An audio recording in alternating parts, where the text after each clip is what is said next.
de travail à bien. Merci beaucoup. Merci, M. le Président. Monsieur le député de Saint-Henri-Sainte-Anne, pour 13 minutes, 4 secondes, s'il vous plaît. Merci beaucoup, M. le Président. Merci au ministre, merci aux équipes, merci aux collègues de l'opposition officielle. Première question, M. le ministre, sur l'IVAC et les cas spéciaux. J'aimerais ça vous entendre là-dessus. Depuis la réforme de l'IVAC, on voit qu'il y a différents cas qui nécessiteraient une attention particulière, mais qui se butent aux paramètres de la loi. On peut penser au cas d'Anne-Sophie. Vous avez commenté là-dessus récemment, la grande sœur de Jacob, l'une des 2 victimes de la tragédie de la garderie de Sainte-Rose à Laval, qui n'aurait droit qu'à 30 séances de psychothérapie. Je pense aussi à Mme Amélie Lemieux, la mère des jeunes filles Carpentier assassinées par leur père en 2020.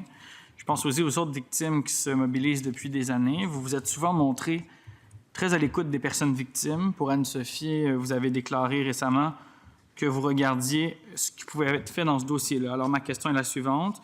Pour Anne-Sophie, vous disiez être à la recherche d'une solution. Pouvez-vous nous donner un petit peu d'informations là-dessus? Et est-ce que ça vous fait réfléchir ou évaluer la possibilité d'offrir des alternatives pour celles et ceux qui vivent avec des séquelles particulièrement graves après un incident malheureux? Alors, il faut savoir d'où on part là-dedans.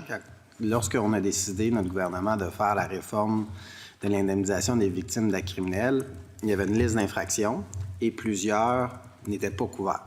Alors, vous vous souviendrez, vous comme moi, il y avait des cas fréquents où les personnes n'étaient pas considérées comme des personnes victimes. Donc, on a élargi la notion de victime. Exemple, dans le cas spécifiquement des parents d'Anne-Sophie, ils n'auraient pas été considérés comme victimes à l'époque. Alors maintenant, ils sont couverts à cause de la réforme de 2021. Pour le cas d'Anne-Sophie, comme je l'ai dit publiquement et je l'ai écrit également aux parents, on est à la recherche d'une solution. Alors, j'ai mandaté le ministère de la Justice de regarder avec l'indemnisation des victimes d'actes criminels qu'est-ce qui était possible de faire dans des situations comme ça, parce que c'est vrai que lorsqu'on est d'âge mineur, puis on a un frère ou une sœur qui est assassiné, bien, c'est sûr que ça a des conséquences, puis on est en train de regarder les différentes avenues. Mais ça vous démontre quand même qu'il y a des situations, puis vous l'avez dit, qui sont particulièrement exceptionnelles et dramatiques. Est-ce qu'il n'y aurait pas lieu de réfléchir à un mécanisme exceptionnel discrétionnaire que vous pourriez encadrer avec des balises claires, mais qui donnerait des alternatives à certaines personnes? Bien, vous savez, un pouvoir discrétionnaire du ministre, c'est toujours sensible parce que des cas comme ceux-là peuvent survenir dans toutes sortes de circonstances. Alors, on analyse les différentes solutions. Donc, quand on a fait la réforme de l'IVAC en termes d'indemnisation, en 2019, il y avait 136 millions en indemnisation et cette année, projeté pour le budget de cette année, je pense qu'on est à 137 millions pour 24-25. Oui, mais pour 25-26, on est à plus de 650 millions cette année. Fait qu'on n'est pas loin de 400 quelques millions de plus qu'au moment de la réforme. Ça, c'est de l'argent qui est directement dans les poches des personnes victimes. Personnes graves, pour les situations particulièrement graves, pour les séquelles graves, comme Amélie, comme les autres. Pour l'instant, sur votre radar, il n'y a pas la création d'un genre de mécanisme spécial pour ces gens-là. Pour le cas d'Anne-Sophie, comme je vous ai dit, on est en train de regarder les alternatives. Là, cette année, c'est 661 millions en indemnités qu'on projeté qui vont être donnés versus 136 millions. Vous m'avez parlé notamment de Mme Lemieux. Le dossier est devant les tribunaux actuellement, donc je ne souhaite pas aborder les questions de dossiers individuels, mais un des éléments, puis je ne me souviens plus si vous, très certainement le député de l'Acadie, on a eu l'occasion d'échanger lors des périodes de questions sur la période transitoire de 3 ans. Dans le fond, comme on le dit, l'ensemble des personnes qui étaient admissibles continuent de recevoir une indemnité s'ils sont inaptes au travail, dans une situation où ils ne sont pas capables de faire leurs tâches quotidiennes, donc pas capables de se nourrir, de se laver, tout ça. Et le bassin de personnes qu'on a couvert est beaucoup plus large. Merci, le régime est beaucoup Merci. plus généreux. Parfait. Merci. Je change de sujet. Vous avez vu récemment, j'ai un sujet sensible que je vais discuter avec vous de manière délicate. La semaine dernière, la Cour supérieure a rendu une décision importante sur un sujet qui nous a occupés notamment en commission avec le PL12, soit le fait qu'un enfant devrait avoir le droit d'avoir plus d'un parent dans certaines situations très particulières, plus de 2, pardon. J'ai le souvenir que nous avions échangé, nous avions eu des échanges intéressants, notamment avec les groupes. Je serais très intéressé, moi, M. le ministre, à travailler avec vous là-dessus très rapidement pour qu'on s'ajuste et qu'on donne suite au jugement de la Cour supérieure. Je voulais savoir si vous êtes intéressé à ce qu'on travaille ensemble dans les délais impartis pour modifier le Code civil en ce sens. Bien, première chose, on a pris acte du jugement rendu par le juge Andrés Ségarin de la Cour supérieure, donc qui a été rendu le 25 avril 2025. Donc, présentement, le ministère de la Justice est en analyse du jugement. Alors, je vais réserver mes commentaires pour la suite des choses lorsque le procureur général du Québec aura complètement analysé le jugement et en aura pris compte. Sur votre autre proposition de travailler en collaboration avec vous sur d'autres projets de loi, bien, je saisis votre offre et puis je pense qu'on aura l'occasion de faire quelques autres projets de loi ensemble.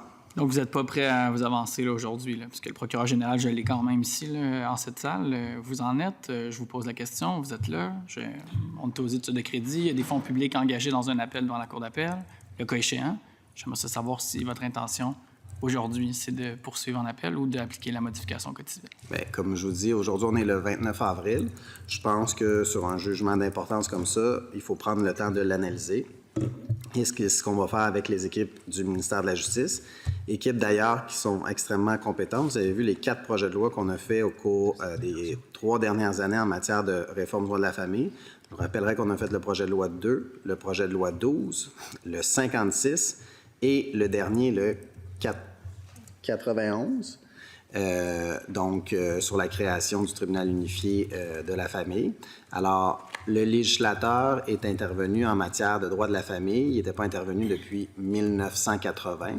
Et puis, ça appartient au législateur québécois de définir quels sont les rapports de droit privé en matière familiale dans notre société. Député. On a quand même des orientations. Là. On a déjà eu des échanges sur le sujet. Vous étiez quand même sceptique. Je ne vais pas vous mettre des mots dans la bouche, là, mais vous n'allez pas nécessairement en ce sens quand on a fait des propositions puis des discussions en commission parlementaire. Donc, je vous entends plutôt dubitatif là, ou réfractaire et je ne vais pas vous mettre des mots dans la bouche, je vais vous laisser le dire, mais vous semblez avoir un appétit politique à poursuivre en appel. Là. Moi, ce que je vous dis, c'est que présentement, j'analyse le jugement. Alors, ne me mettez pas rien dans la bouche. Donc, des mots. Ne me mettez pas des mots dans la bouche. À cet effet que nous allons analyser le jugement et on fera connaître la décision du gouvernement du Québec d'aller ou non en appel relativement au jugement. Mais écoutez, c'est un jugement de plus de 100 pages. Alors, on est en train de l'analyser. Merci, M. le ministre. Question suivante. Poursuite pour possession simple. La possession simple de drogue sur la possession sans intention d'en faire le trafic est déjudiciarisée de facto depuis 23. Évidemment, sauf quelques exceptions. C'était une bonne décision, évidemment. En juin 22, là, il y a eu C5. Vous l'avez suivi, on l'a commenté. On voudrait savoir s'il y a un portrait des effets de cette directive. Est-ce que vous l'avez évalué? Qu'est-ce qu'en est 2 ans après son application? Et dans quelle proportion les poursuites, finalement, ont diminué pour possession simple? Merci. Monsieur le ministre, s'il vous plaît. Oui, je pense qu'il y a eu un peu de la confusion, là. Dans le fond, c'est pas déjudiciarisé. C5 a amené un changement du paradigme et ensuite, nous avons, au ministère de la Justice, donné des directives sur quelle façon. Donc, c'est ça. Alors, dans la Gazette officielle du 24 avril 2023, oui. Donc à la page 1303A, on a des orientations lorsque, en vertu de C1 de la loi sur le ministère de la Justice, donc, et en fonction... On connaît le cadre, M. le ministre. Là. Pardon? Avec respect, on le connaît, le cadre, on vous demande l'évaluation d'impact des 2 dernières années. Est-ce que vous avez une évaluation d'impact? Est-ce que les poursuites ont diminué?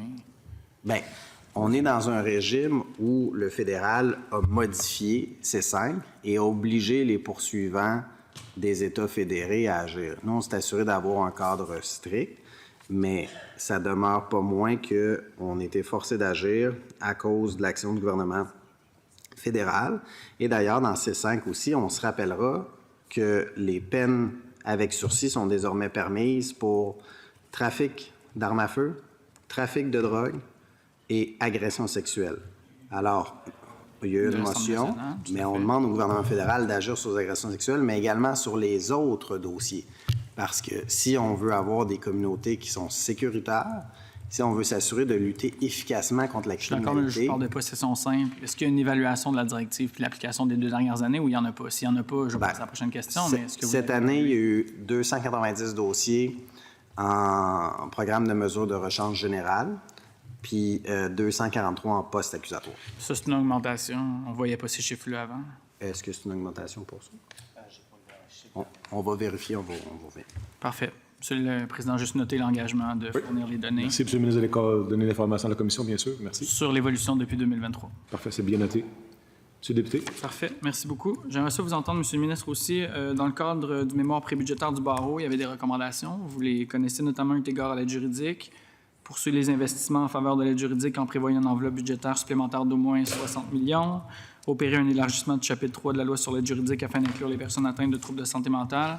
Je vais vous donner l'occasion de commenter qu'en est-il pour l'augmentation des budgets d'aide juridique puis du mémoire prébudgétaire du barreau.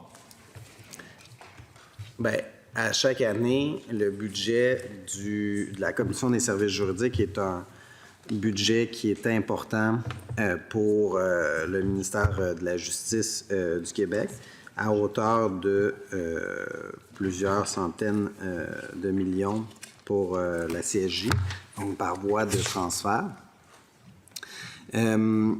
Donc, on a vu les demandes du barreau. À chaque année, le barreau demande certaines mesures qui sont des demandes qui sont soutenues par le barreau et qui sont entendues par le ministère de la Justice et le ministère des Finances. Cette année, vous comprendrez que le budget a été... je vous dirais, vous connaissez la situation budgétaire de l'État québécois, notamment en raison... Ministre, on est à combien pour l'aide juridique? Le barreau demandait 60 millions. Finalement, votre cadre financier, ça accorde combien à l'aide juridique? Bien, l'aide juridique, c'est Commission de services juridiques, 244,3 millions. Donc, sur 1,9 milliard de dollars qui est consacré au ministère de la Justice, bien, en fait, à l'enveloppe justice. De ça, vous avez 600 millions qui s'en vont à l'IVAC, à l'indemnisation. Vous avez... Monsieur le Président, ma question est claire. Le barreau demandait 60 millions de plus. Vous accordez combien de plus pour l'aide juridique? À la Commission de services juridiques? Pour l'aide juridique, le barreau demandait 60 millions. Il y a des mesures qui vont aussi en termes d'accès à la justice. OK, mais et combien? notamment, on vient de faire une entente avec le barreau et la Chambre des notaires de 80 millions de dollars qui nous permet de réinvestir des sommes en matière de justice. Donc, ce n'est pas des bassins versants directement, mais on dégage de l'argent supplémentaire d'une façon innovante. Et d'ailleurs, vous devriez nous saluer de l'entente avec 2 partenaires importants du système de justice qui... Donc, vous ne l'avez pas, le montant, directement parlant, avec la demande? Merci. Monsieur le député de la